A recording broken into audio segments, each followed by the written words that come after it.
All right. Hey, Gary, thanks for joining me on the Flipping Junkie podcast. Danny, it's awesome, man. Super excited to be here. Super happy to have an opportunity to talk with your loyal group and share some value. And I know we're going to have a lot of fun on this. So hopefully I over deliver and you get good feedback that people got some good nuggets on what's working best in this market, right? The market's changing and how do we actually keep up with it? So thanks for the opportunity. Yeah, I'm looking forward to it.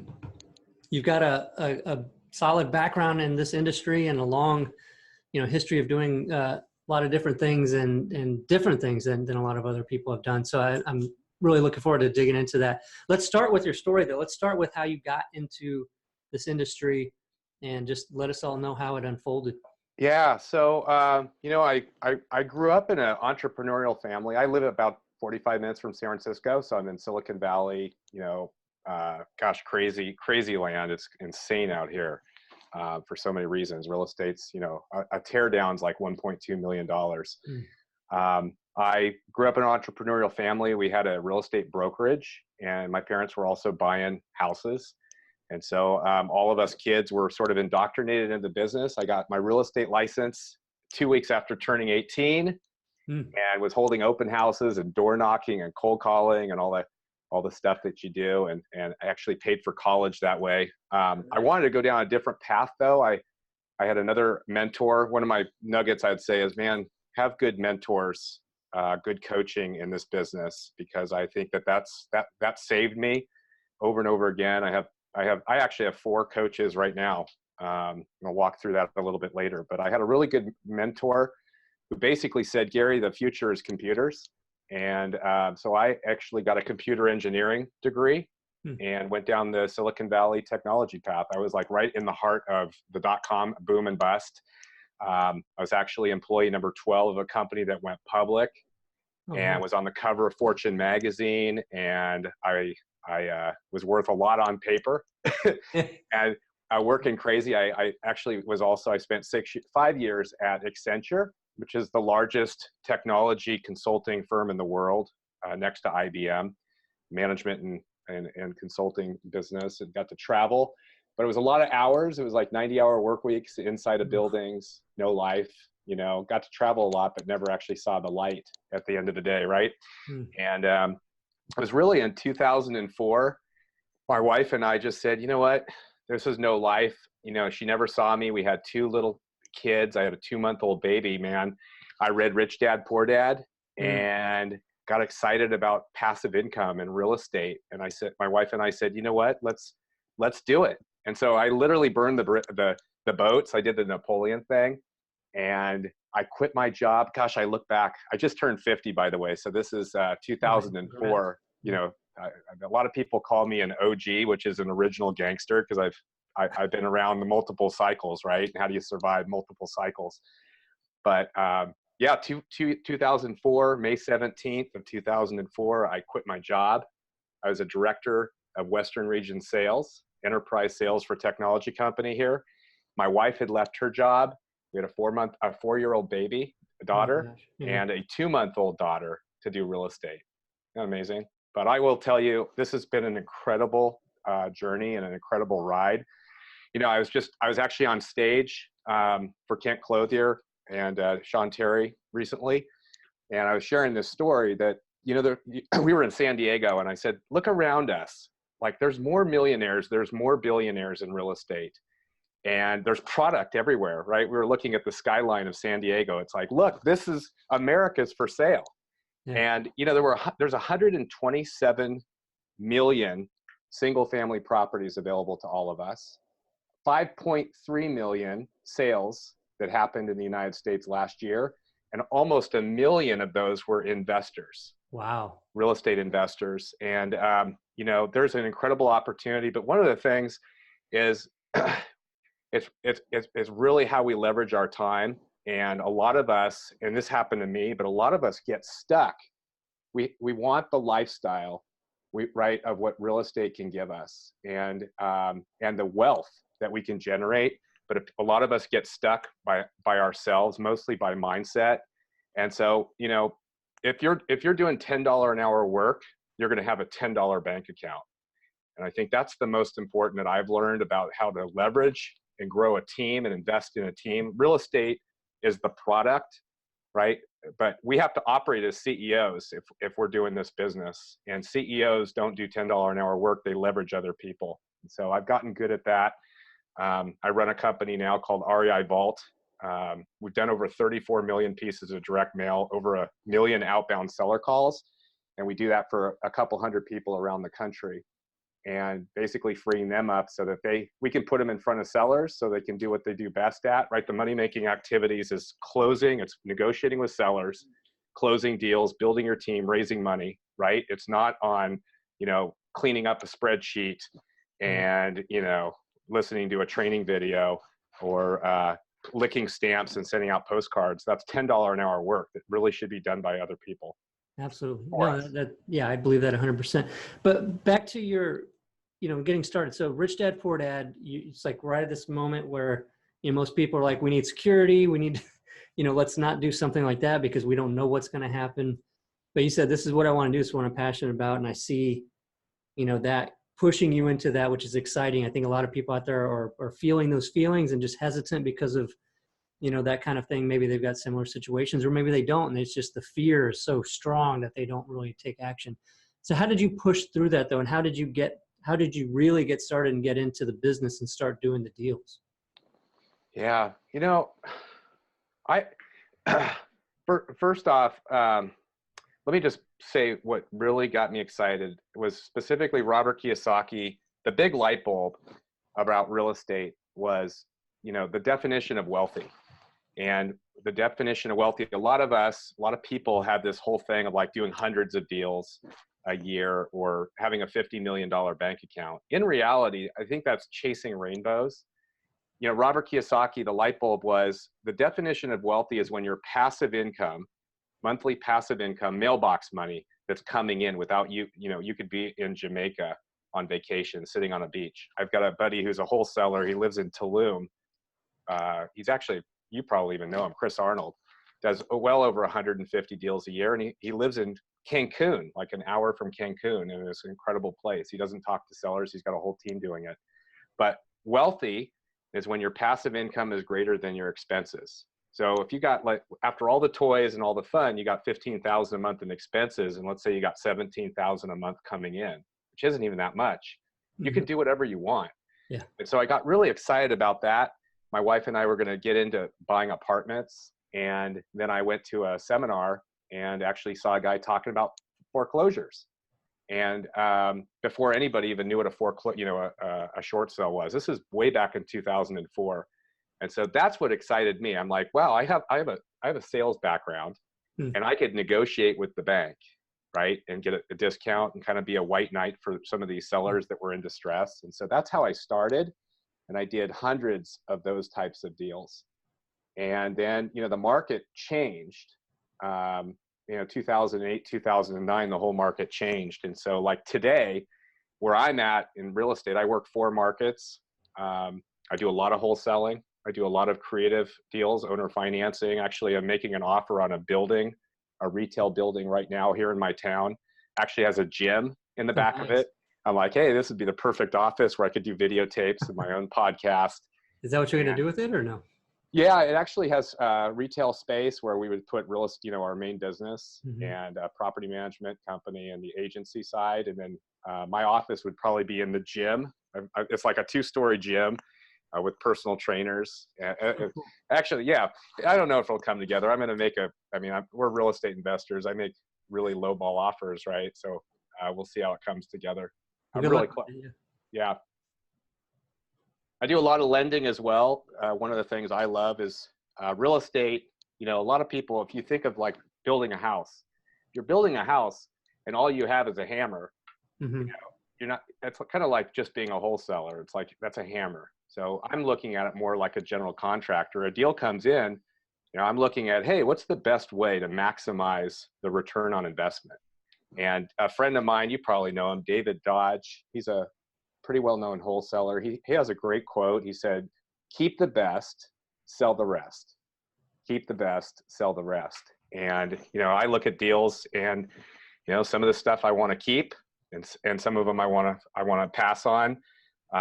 You know, to build wealth, I call it.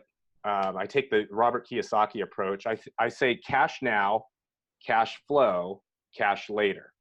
And those are three buckets that we should always be looking at. Cash now is like, you know, mostly a job. It's wholesaling or fix and flip or rehabbing, right? Because if you stop doing it, the money is you only get a one-time transaction. Cash flow is typically on rental property, right? And possibly seller financing.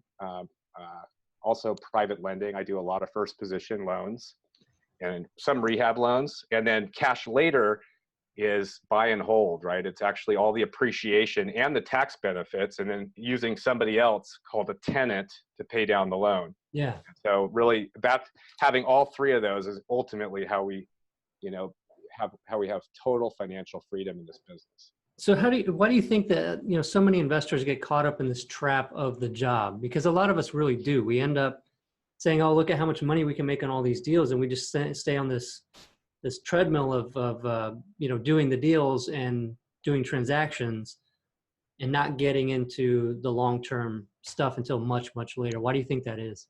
You know, personally, I think it's ego. I think we get stuck on the ego side of this business. We can actually see other people that are like doing 100 deals a year or 200 deals a year or 500 deals a year. It's like this is an industry where there's a lot of people beating their chest. And I think that's ego. And I think the biggest thing, how do we get out of that, is going back to the big why. Like, what is our big why? For me, you know, we can have all the toys and we can have all the stuff, right, in the bank account, but we start on this planet with nothing. We end with nothing. But the one commodity that we can't control is our time. And so for me, it's like having the time. I'm taking off to Barcelona with my family for 3 weeks. Oh, nice. All my businesses this is on Monday, all my businesses will continue to run without me. I'm not going to even check in. I'll be completely, September of last year, I took a 6-week sabbatical. I didn't even check in. I left my computer. February, I was gone, went down to Tulum to, did a couple of masterminds. I was gone. So time is everything. And I think a lot of us forget. We just won't do the discipline. It's like, hey, why are we doing this? Standing back, why are we doing any of this? And is it to stroke our ego, or is it to really have the lifestyle and the financial freedom? And then once you have that, you know, Frank Kern is another guy that really changed my life years ago. He had this thing about the perfect day, of like really getting crystal clear, like write a 1-page document of like, what's your perfect day?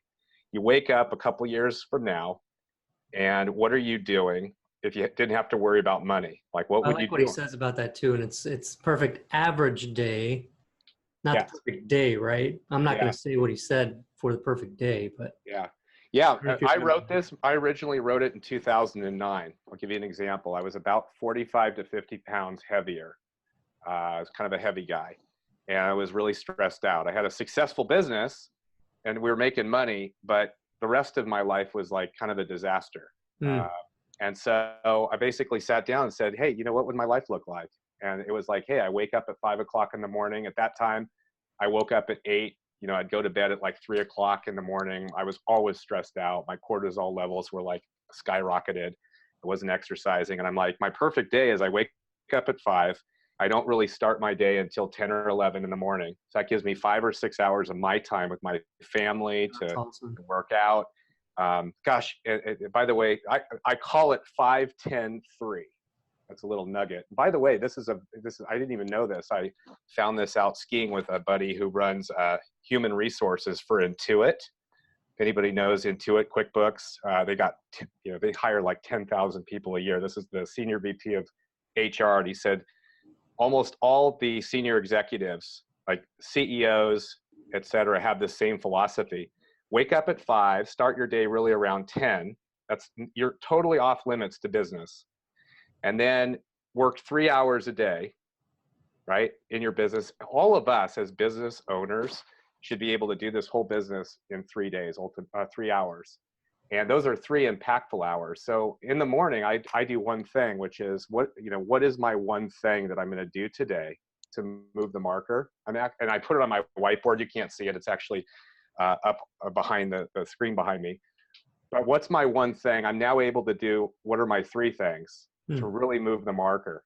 And usually those are like make a contact, call a bank. Like I called a UBS today. That's a Bank of Switzerland. We're setting up some new credit lines and things like that, new banking relationship. And so what can I do today to move the marker? Because we get lost, and it's really easy to go into the things that are not money-making activities. I'll tell you one other thing. This was a light bulb for me, and maybe this will help some of us that are actually on the show today. But, you know, we call ourselves real estate investors. Let me tell you what Warren Buffett, one of the smartest people on the planet, right? Multi hundreds and hundreds of billions. Here's what Warren says a real estate investor is. Somebody that has money, they buy a property, a physical asset, and they never sell it. It's a buy and hold strategy. And he also said the success around Warren Buffett's strategy is buy low, sell high, never lose investor money, and follow the state and local laws. Wow, so a lot of us, right? A lot of us, we call ourselves real estate investors, but truly we're real estate business owners, right? CEOs of an operation. And it just, instead of us owning a restaurant, we're wholesaling or we're fix and flip. Here's the thing. If we're doing that as a business owner, you have to operate as a business owner. And that, again, goes back to if you're doing $10 an hour work, you're going to have a $10 bank account. And so the money is actually the money-making activities of spending the time doing the $1,000 to $10,000 an hour activities. I can bring it up, and we can also, I can share people where to go. I did this with Sean Terry a couple years ago. We were in a high-end mastermind for 7- and 8-figure guys. Collective Genius, I think you know, Jason Medley runs that. But on a napkin, we wrote the funnel. Basically, our business, we wrote on a piece of paper. I'll share it with you. We'll try to describe this as best we can for people listening. Yeah, just listening. There's a website. Maybe you can put it in the show notes. Oh yeah. But, you know, it's basically in this business right now. For wholesaling, we have to find discounted properties, right? And this is an off-market market, which means we've got to go direct to the seller. And so to go direct to the seller, the money-making activities are just being in front of, ready, motivated sellers where we're able to get in front of them a couple a day, a couple a week, or especially if we could have a sales acquisition guy doing it for us, right? Ultimately. But those are $1,000 an activity, or $1,000 an hour activities of like building rapport, negotiating on the price, right? Getting a yes from the seller. And then the $10,000 an hour activities for a CEO, any CEO in this space is like raising money, really building the A team, leveraging a team of people that we're paying them 10 to 20 bucks an hour, and we're making $1,000 an hour on that, right? Closing the biggest deals, maybe setting up a new market. But there's a lot of $10 an hour work in order to get in front of sellers. You got to first learn the marketing, right? And I'll say, here's the guys that are really, and the gals that are really crushing it right now, there's the best ways to market: direct mail, if done right. Number 2 is cold calling, if done right. Number 3 is RVM or ringless voicemail, if done right. There's dozens of other ways to find sellers, but these are the ones that are proven, they're scalable, they're repeatable, and they're measurable, which means you can actually know that you can spend $1 on the marketing and make $5, in return, or spend $1 and make $20 in return. So you got to figure out the marketing. That's $10 an hour work. What postcard, what letter, putting Facebook ads together, websites. Then there's the fulfillment of that marketing, which means pulling mailing lists on a weekly basis, cleaning those lists up, getting rid of duplicates, working on getting that stuff over to the mail house, making sure it goes out, right, all that. And then once you do that, you got to have the systems in place. So that could it be Podio, Investor PO, great system, by the way, Robert Seifert. But then you also need the phone system and the ringless voicemail. Maybe if you're skip tracing, you got to have IDI. That's called systems, right? a lot of people, they buy these systems and they're wondering why their money isn't coming in. It's like, hey, people still have to run the systems. Systems by themselves do nothing except they're great, but people have to run them. So that's the $10 an hour work, is the people. And then answering the calls live from the seller, right? So once everything starts coming in, the sellers start calling. Somebody needs to have a live interaction with that seller. You could have maybe setting up the pre-recorded messages and websites. Then you got to do some research and comparables. Like, actually, before you can make an offer to a seller, you do need to have, done a little due diligence. Somebody needs to do that, preferably not us, right? And then the real money in this business is having an inside sales team. That's the team. The leads come in, and then somebody that's constantly following up, and then sending out text message and ringless voicemail. And so all this stuff, that's the minutia. That's where people really get stuck. And so, that's why I built REI Vault, which is, we actually do all the $10 an hour work. So we do all the marketing, we manage the systems. I've got the people to manage the inbound calls, do all the research, do all the phone follow-up. We built a Sales Ninja phone team that's scripted, that's crushing it right now. And so it's like having a team of about 40 people on your team that are experts for the cost of one $10 an hour resource, is the way we do it. So people around the country plug into us as their kind of extended team.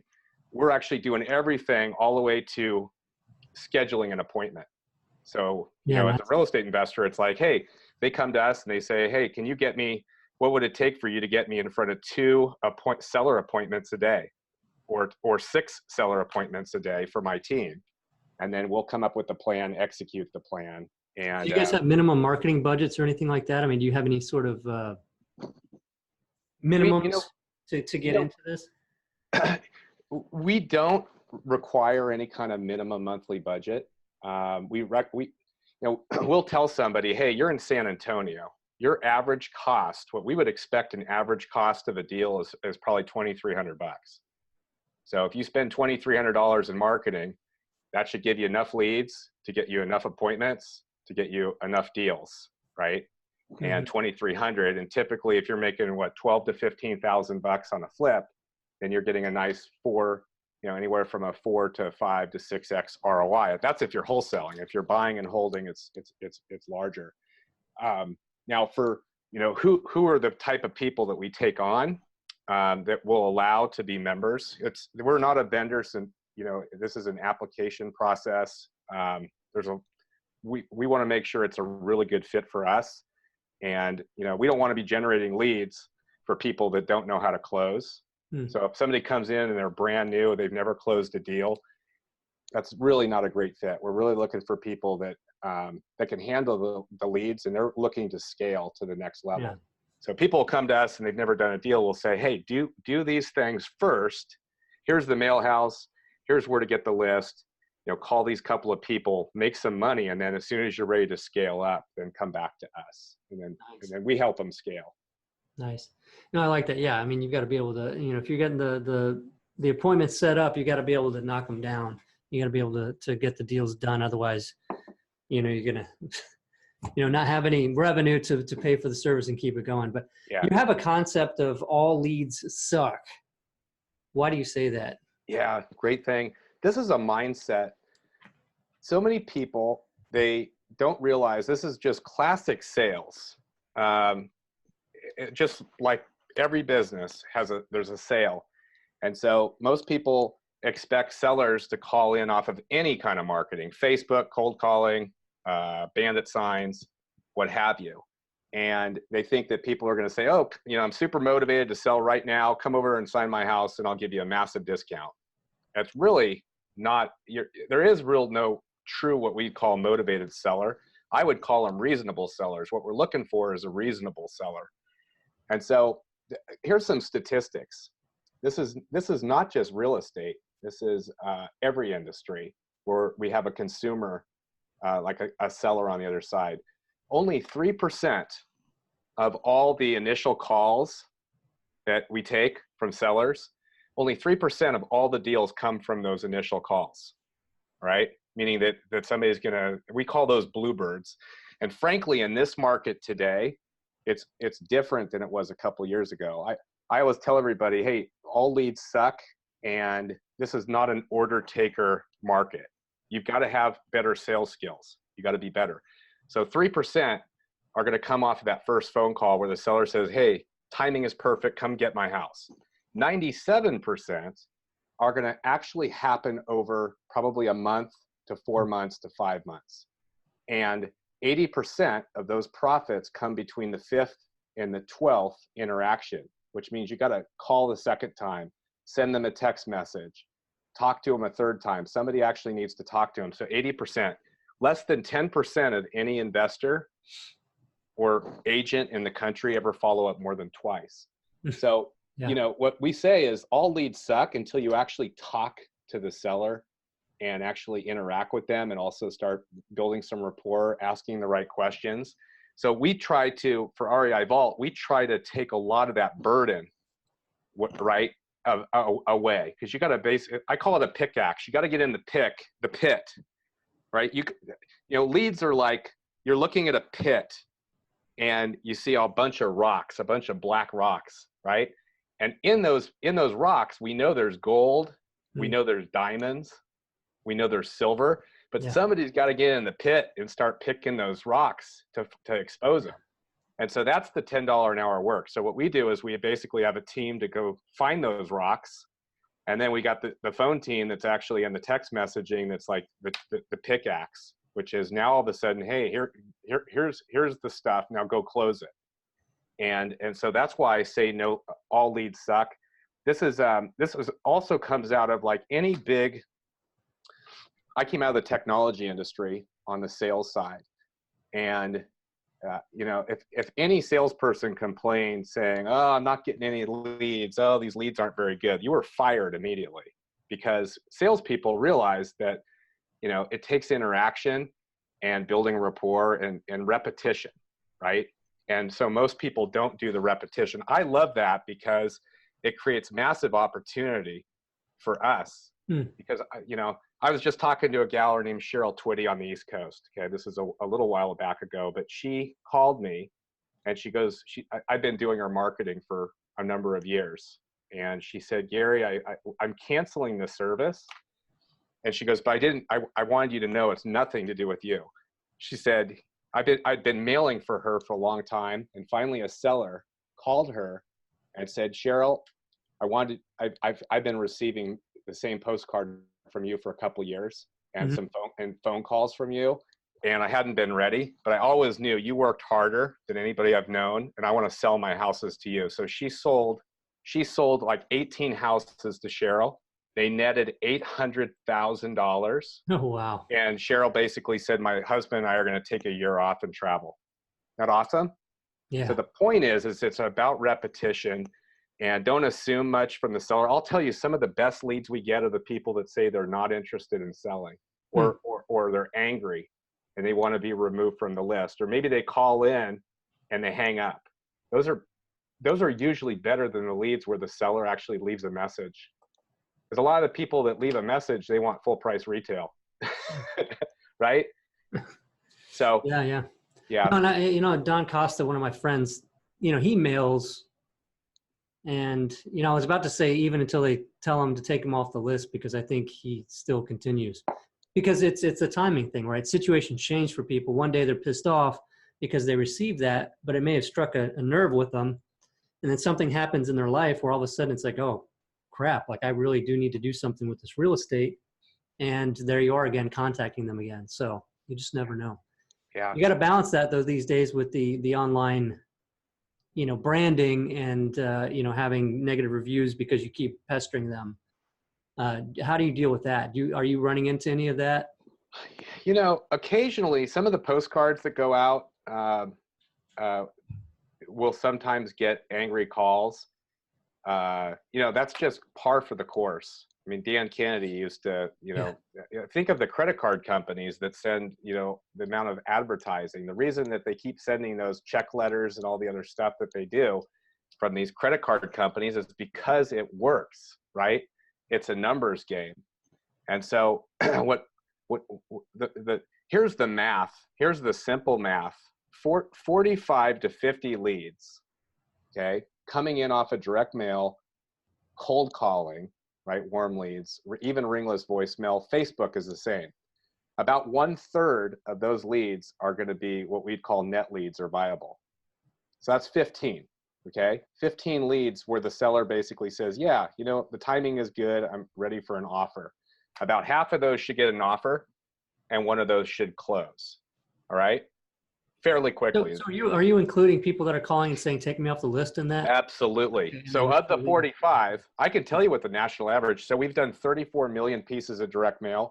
I uniquely am able to track the response rate. There's nobody else that can do this on this amount of volume, but we're able to track the response rate and the unique calls and all the numbers all the way into closing and profits. Nice. across all of our people. So we're sending out about 1 million pieces of mail right now.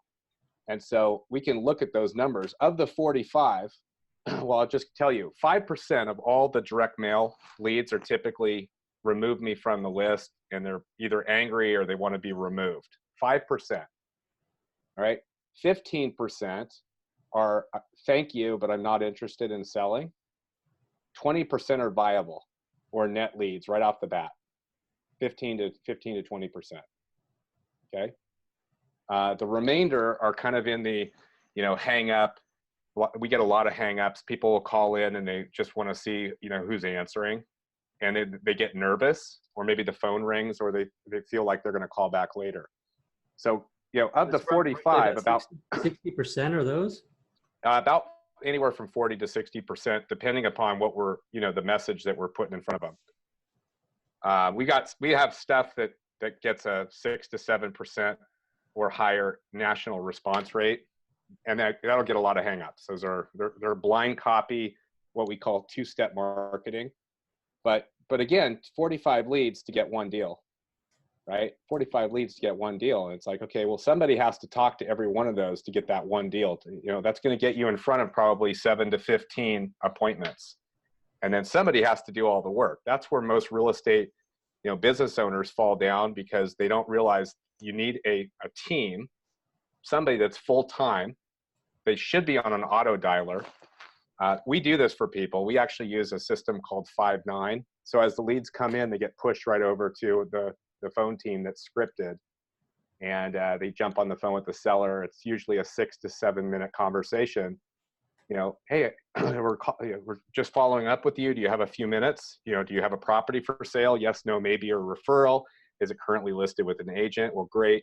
You mind if I spend a few minutes asking you a few questions? We'll pass this over to Danny, or to you, you know, who will be able to make you an offer. Does that work for you? And then boom. So it's about a 6 to 7 minute conversation. So now you're really taking the funnel, right? You're taking it from like the massive market that you have to people that actually want to call, to people that want to sell, right? To people that should be in front of you, that you should be able to make an offer to.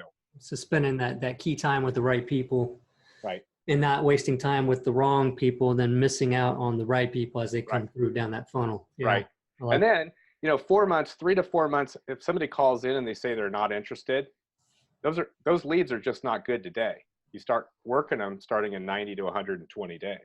And some of our best, it's amazing, some of our best deals have come from people. The house I'm living in right now in California, the lady called to be removed from the mail. Oh, wow. And I got on the phone. I've done this over and over again, and had a great conversation. I put her on a follow-up letter sequence. We actually send out 8 of them. We do this for our members. One of the best working marketing pieces I've ever seen. We've had it for like 10 years. It's a handwritten follow-up letter. And she called month 3 and said, hey, you know, I've been receiving your mail and I'm finally ready to sell. Are you interested? And I bought her house with a lot of equity in it. No, it's awesome.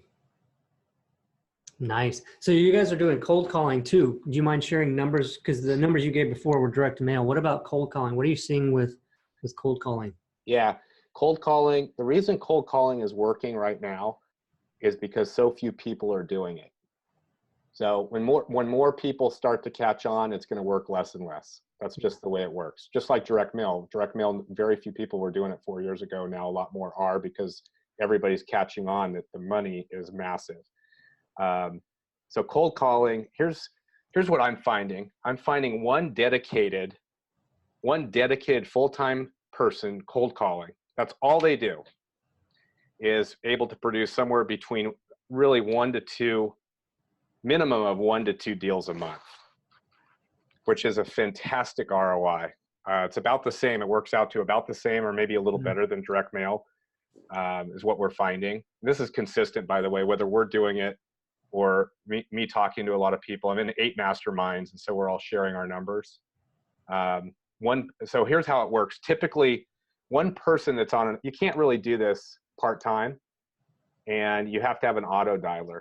So some people that, like, if they're not using our service to do it for them, they would get Mojo Dialer or Call Tools, and you want to load about one person can work about 5,000 names and addresses a month.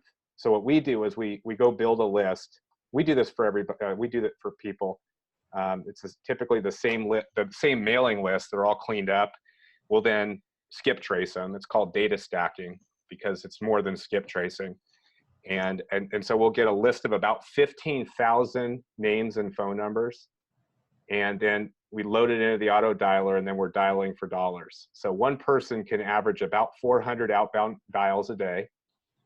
We're finding that for every 250 dials, we're connecting with about 12 to 15 sellers. It's pretty low because you're dialing. How many dials per connections? 250 dials.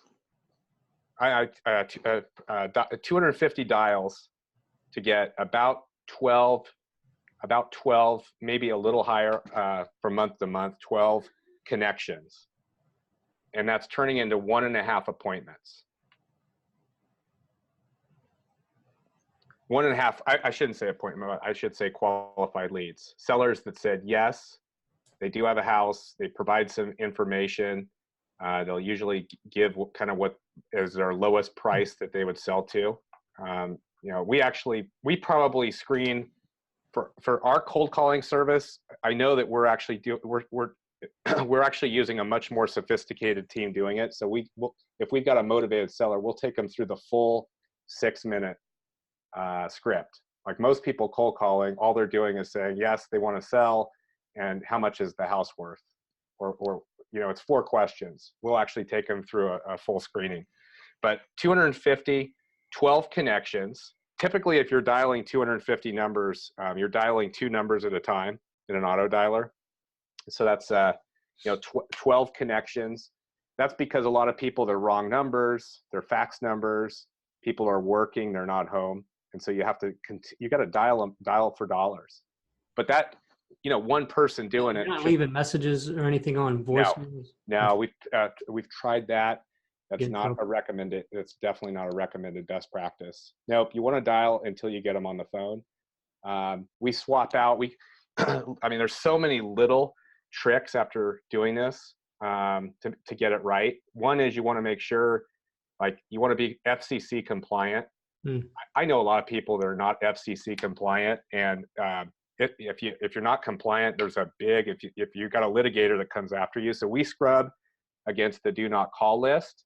We make sure everybody will help them get set up for their SAN numbers, which is a requirement. They've got their habeas corpus document in place. We're also scrubbing against the litigator list, which means there are people that do this for making money. They actually love people cold calling because they'll go after them. We're on a special auto dialer that's used by the big companies. This is not like a Mojo. This is one that actually will make sure we're going down a different path with their cell phones because there's different requirements by the FCC. And so, we're really on top of that. We hired so that's just, we're doing it in mass scale. So, and then getting the right phone numbers. There's a couple of great data providers that we use for skip tracing. IDI is one of them. Most people usually can't get their data because they have to do a full site license of you.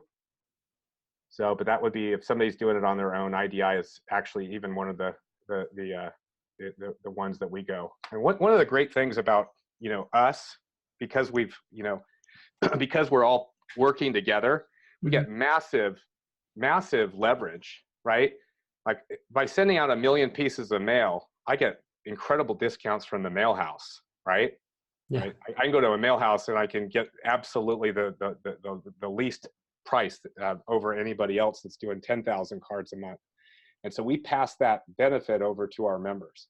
So like, as an example, we give the lowest cost guarantee on mail. We say, hey, you can't do it for less. And if we can't beat the price on what you're spending, then we'll use your mail house. And we never have to do that. Yeah, nice.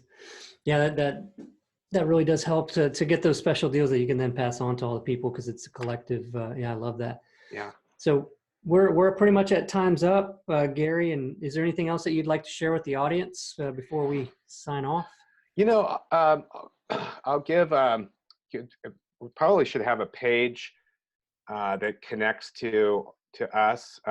REI Vault. I do have some free tools that people have said that have really helped them, whether this is a great service for you now or you're just getting started. I have a script.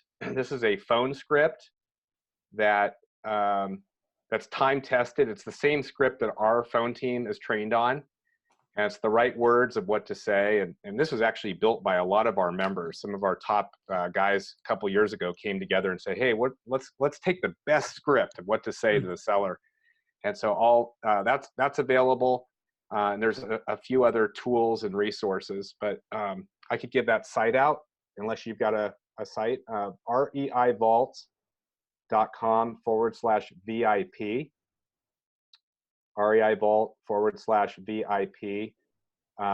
There's another call I just did. Every 2 weeks we have like an internal community call. We call it a REI Vault huddle, where we interview people that are using our service. They're doing really, like, we got a guy who, Clay Manship, he's in Indianapolis. He did 2.3 million in wholesale flips last year. Young guy, super sharp. And so I've got guys like him that we've been doing his marketing for years and helping him grow. And so I interview people like that. But one call I just did, I'll give out the site. It's reivault.com/Alan, ALAN. And it was a really great call. Alan is he's a newer member, only a couple of months with us, but it was kind of a sales training call and got a lot of good feedback. So it's an hour, but that could be helpful for anybody that's newer, just in terms of like ways to interact with sellers and a lot of lessons learned. So awesome. And then if anybody's interested, if you're really ready to scale, we don't take on, we're semi-exclusive, which means once a market's taken, we don't want a lot of people competing with one another. And so there are some markets that are not available, and you can find that out. There's an application process. It's not really a sales process because we're not a vendor. We're going to make sure it's a good fit, and either now or into the future. And so there's a see if I qualify, and you can go through that process. We get on a live call and go from there. So awesome. Yeah. All right. Thanks so much for all the great info, Gary, and those numbers. I mean, that's really cool to be able to share those numbers that other people can't get that volume of direct mail out and cold calling out to really give kind of valid numbers. And so that's really cool that you shared. I really appreciate it. And keep in touch. Awesome. Great chatting, Danny. All right. Take care.